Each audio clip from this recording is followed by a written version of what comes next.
question people often ask about Pesach, about the night of Pesach, the seder night, is that it seems very, very strange.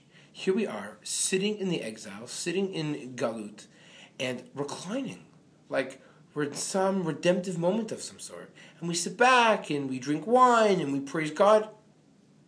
But we're sitting in exile. We recited the same text that we will be reciting this week.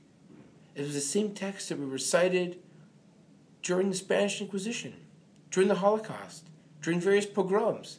How can we honestly really drink a cup of wine and recline during these days of darkness? How can it be?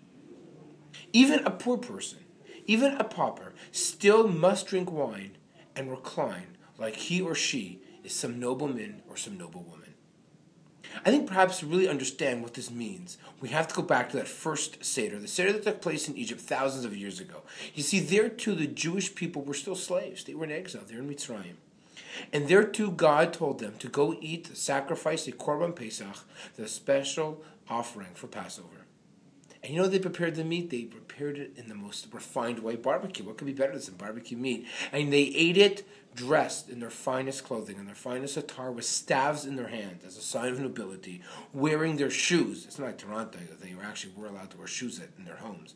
And they ate it like noblemen and noblewomen in a way they couldn't break the bone, because that's why savages do. Savages break the bones. The Jewish people in Egypt ate this meat like they were redemptive. They ate this meat as if they were kings and queens, even though they were still slaves in Egypt, and they were hours away from redemption. That might be the key.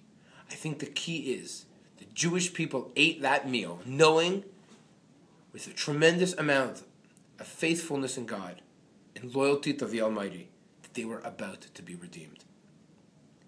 Maybe that's what we need to think about the night of Pesach.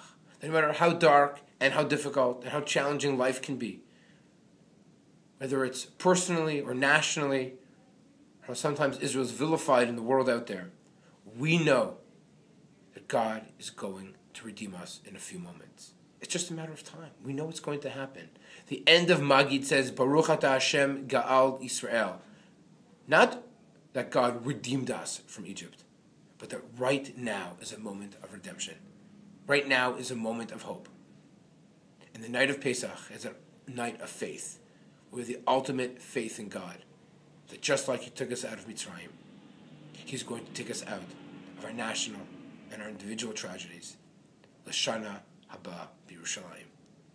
Wishing all of you a joy-filled, happy, kosher Pesach from the Jewish Learning Initiative of Toronto, from JLIC. Chag Pesach, kasher v'sameach.